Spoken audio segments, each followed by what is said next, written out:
Este é o nosso terceiro vídeo sobre o livro de Apocalipse. Livro que estamos lendo na Comunidade Evangélica Luterana Cristo de Porto Alegre no programa de leitura bíblica programada. E então eu quero trazer mais algumas informações, especialmente agora sobre os capítulos 11 até 17. E aí, na próxima semana, vamos conversar sobre os últimos capítulos. E eu hoje vou tomar a liberdade de me ater mais ao papel, porque é um bloco com muitas informações. E eu tentei sintetizar, porque se nós entrássemos em muitos detalhes, realmente não seria possível aqui em 10, 12 minutos apresentar este conteúdo. Vamos primeiramente nos localizar. Nós estamos lendo Apocalipse, e Apocalipse é cheio de simbolismos e de figuras. O livro descreve a visão que o apóstolo João teve quando ele era prisioneiro na ilha de Patmos, e quando ele então viu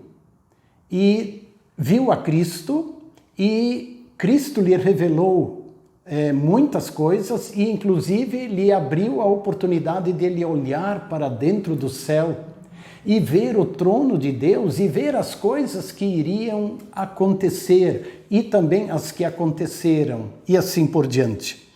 E Jesus também lhe disse nesta visão: João, aquilo que você vê e aquilo que você ouve, escreve e manda para as 7 igrejas da Ásia, ou seja, manda para a igreja.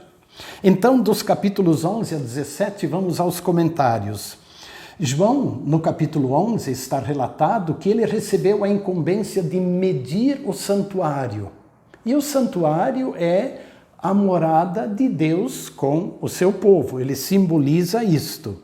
Depois, João viu que 2 testemunhas receberam autoridade para profetizar, para anunciar, proclamar a mensagem de Deus por um tempo de 1260 dias. Figuradamente se refere a um tempo. Mas João também viu que a besta que surgiu do abismo matou as 2 testemunhas. E as pessoas que viviam na terra se alegraram com isto e festejaram. Mas depois as testemunhas do Evangelho tornaram a viver e foram resgatadas. Lembram? Isto é simbólico. Isto se refere à pregação da palavra de Deus e à resposta hostil das pessoas que, ao invés de se arrependerem, passaram a perseguir a Cristo e a sua igreja, tentando destruí-la. Porém, Cristo triunfará, isso João também viu. Vamos ao capítulo 12. Lá, João tem uma outra visão. Ele vê uma mulher grávida com dores de parto e ela é perseguida pelo dragão vermelho que lhe quer devorar o filho. Que imagem estranha! Mas a mulher dá à luz ao filho e este filho há de reinar sobre todas as nações. O filho é arrebatado para junto do trono de Deus e a mulher foge para o deserto. Qual é o simbolismo? A mulher simboliza a igreja. O dragão simboliza Satanás. O filho é Jesus. E a mulher fugindo para o deserto lembra as lutas da igreja, as aflições da igreja. Depois, no mesmo capítulo, os versos 7 a 17 descrevem a origem do mal. Porque João vê uma luta no céu. O dragão e os anjos que ele seduziu se rebelaram e lutam contra o arcanjo Miguel e os seus anjos.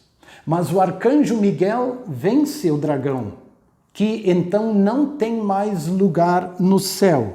Satanás e seus anjos não prevaleceram e não se achou mais lugar para eles no céu. Eles foram lançados sobre a terra, onde passaram a perseguir a mulher, que simboliza a igreja. E a luta da igreja contra as forças do mal continuará até a volta de Cristo. Lembram o que o apóstolo Paulo escreveu em Efésios 6? de que a nossa luta não é contra pessoas, mas é contra as forças espirituais do mal. Está aí o simbolismo. Vamos ao capítulo 13. Este capítulo menciona os aliados do dragão, ou os aliados de Satanás, na tentativa de destruir a igreja. O capítulo fala da besta que surge do mar e da besta que surge da terra. A besta que surge do mar simboliza as forças terrenas contra Cristo e a igreja, forças políticas e outros poderes de opressão. Nos dias do apóstolo João, era o Império Romano que perseguia e massacrava a igreja. Já a besta que surge da terra representa as ideologias, os enganos, as diferentes filosofias que surgem dentro da igreja e que afastam a igreja do Evangelho de Cristo. Vamos ao capítulo 14. Mais uma vez, João viu os salvos que foram libertados pelo Cordeiro, os 144.000. E eles estavam reunidos em volta do trono de Deus e eles cantavam um cântico novo. Depois, João viu 3 anjos saindo para advertir a humanidade, para que as pessoas temam a Deus. E a visão também mostra o desastre que virá sobre aqueles que adoram a besta. Nesse capítulo nós também temos uma das 7 bem-aventuranças que nós encontramos no livro do Apocalipse. Isso eu vou destacar no próximo encontro. Lá no no verso 13 está escrito: bem-aventurados desde agora os mortos que morrem no Senhor, para que descansam das suas fadigas, pois as suas obras os acompanham. É uma das 7 bem-aventuranças que encontramos em Apocalipse. Capítulo 15, ele começa com uma cena de celebração e um cântico de adoração no céu. Mais uma vez os salvos cantando e adorando a Deus. E eles cantam o cântico de Moisés e o cântico do Cordeiro. Lembram do cântico de Moisés? Depois que o povo atravessou o Mar Vermelho e quando o exército inimigo foi destruído, o povo jubilou e cantou. Esse é o cântico de Moisés, Êxodo, conforme o livro de Êxodo. Mas o capítulo 15 termina com uma outra cena. João vê 7 anjos saindo com 7 taças, onde estavam os 7 flagelos da ira de Deus. Essa é a 4ª cena do livro de Apocalipse, e é importante que João vê estas diferentes cenas. E eu quero agora destacar estas 7 cenas diferentes que João vê. A primeira cena foi aquela quando ele viu o trono de Deus e o livro que estava selado com 7 selos. E o Cordeiro, Jesus, que então abriu, quebrou os selos e foi revelando o que Deus quis revelar a João. Então essa é a primeira cena, os 7 selos. A segunda cena é a das 7 trombetas. 7 anjos que tocaram 7 trombetas, isso está lá no capítulo 8 até o 11. As 7 trombetas. A cena 3 é aquela que eu mencionei há pouco. João viu a batalha no céu, quando o arcanjo Miguel derrotou o dragão, Satanás e seus anjos que foram expulsos do céu.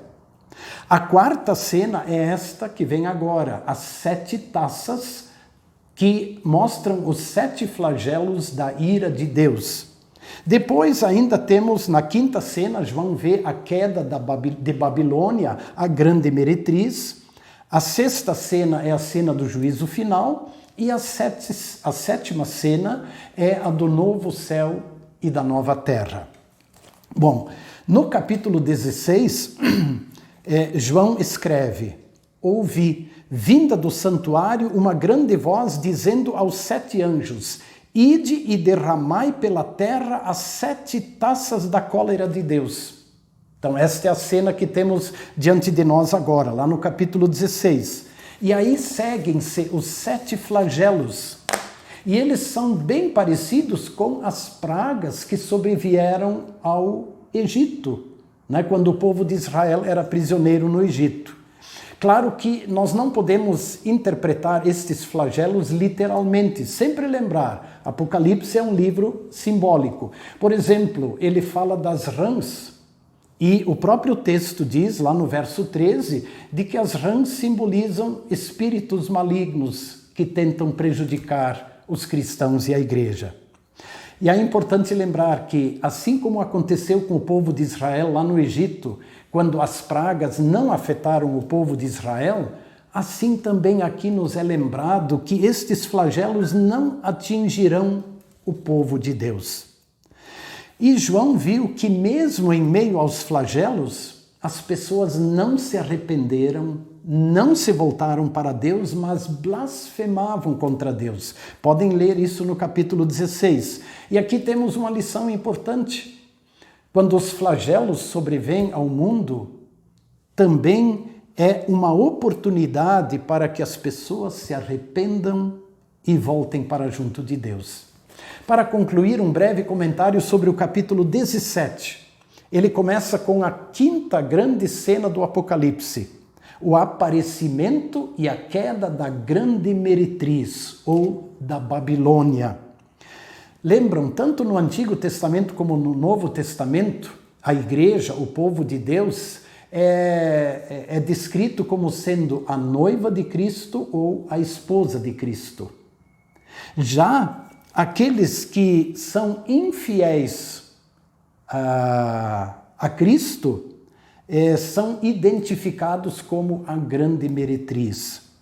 Por isso, a grande meretriz, que começa a ser descrita no capítulo 17, ela identifica ou simboliza os poderes e as forças, tanto espirituais como físicos, as ideologias ou todas as atitudes e ideias e conceitos que tentam destruir ou prejudicar a igreja. Bom, sobre isso nós vamos continuar falando no próximo encontro. Agora eu peço que Deus Espírito Santo nos dê sabedoria e abra nossos corações e mentes para a leitura destes capítulos que têm assim tantas imagens e descrições estranhas, mas por trás disso tudo sempre está tão presente aquela mensagem: Jesus continua cuidando a sua igreja e os salvos estão no tabernáculo de Deus, eles são guardados por Deus. Um grande abraço e boa leitura, até mais.